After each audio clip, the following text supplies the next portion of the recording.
One night, the kids and I were cuddled up on the couch watching 60 Minutes, and a segment came on about untreated schizophrenia and its links to most of the mass shootings in the past 15 years. In hindsight, I probably should have switched over to America's Funniest Home Videos so we could watch babies snort spaghetti from their noses or poodles ride skateboards. But all three of us seemed transfixed by the expert psychiatrist's testimonies on symptoms of schizophrenia and the history of the treatment of schizophrenia and how schizophrenia could be better treated. To be honest, I wasn't really thinking about why my kids were so compelled by this segment until Sophia turned to me and asked, worriedly, "This isn't the kind of mental illness that you have, is it, Mom?" "Yeah," Alexander said. "Do you have this kind?" He kept glancing back and forth at the TV screen, which shuffled pictures of the faces of recent shooters suspected of being mentally ill. DC, Colorado, Arizona, Virginia. Was he waiting to see if my face would preemptively appear? His hand crept across my lap and found my hand. No, I said. I have bipolar disorder, not schizophrenia. They're very different from each other, though not so different chromosomally. Close cousins, really. In fact, I've taken the same medications that schizophrenics take, so I'm not sure how different we are, except for the hearing voices part.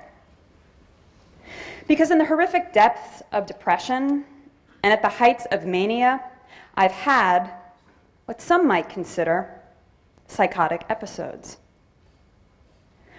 But I don't tell the kids this because I can see that they're weighing the mental illness that they know their mom has against the mental illness these mass shooters have.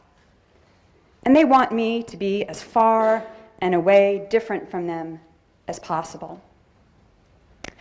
"That's right," Sophia said. "You have that one. You have the mood swings one."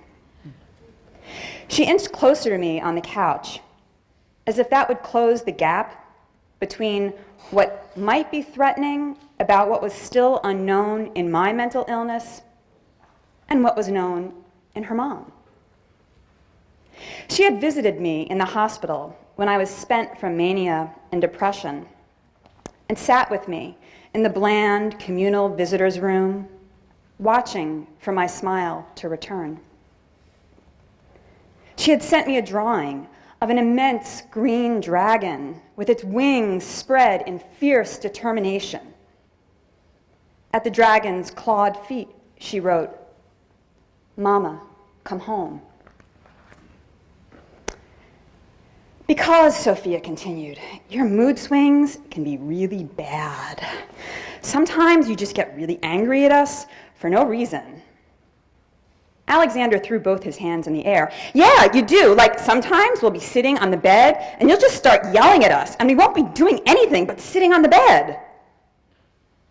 I closed my eyes.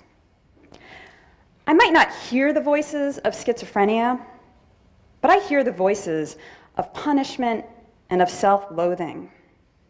The voices that say, "See, this disease will ruin your relationship with your children. It's the wrecking ball, swinging through love, punching holes in walls, knocking out support beams." I opened my eyes. The kids were looking at me like I was crazy. "I know," Alexander said. "Maybe when you start yelling or before you start, you should just go into another room." "Yeah," Sophia said. "When you feel a mood coming on, so you don't take it out on us, you can just go into another room and then it'll be okay." I smiled at them. They weren't really afraid of me winding up on that television screen. They weren't even afraid of my having a mental illness, of my being bipolar.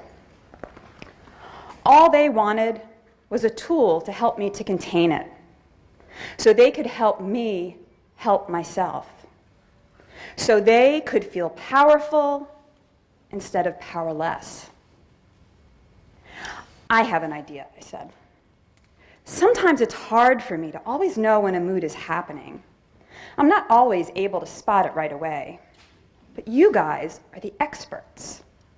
So how about we have a code word for when you think, I need to go to another room for a timeout, and I'll go. Alexander smiled. But we won't use it if you're angry at us for being crazy, and we need to stop being crazy and calm down. Sophia said, or like when we won't stop fighting with each other? Right, I said. It's for when I'm getting angry or a mood swing is happening that has no good reason, and maybe it's scaring you, so you think I need a timeout. So all you have to say is, another room. Okay? They both nodded, and we shook on it. Then Alexander gave a great sigh of relief and threw himself on me in a hug. I hadn't realized my mood swings had seemed so scary, overwhelming, engulfing. My son, while not fragile, is delicate. He's a butterfly or moth, and his wings beat on the outside of his body for all to see and are vulnerable to damage. I forget that the wings my children see beating outside my body are not the ragged wings of some storm-battered butterfly, but the colossal wings of a bipolar dragon, furiously flying into the heavens, then folding back down for the dive into the black well. And just the day-to-day effort of keeping aloft, enough to make a mom tired and stupidly, unthinkingly angry. Enough to know when it's time to go to another room.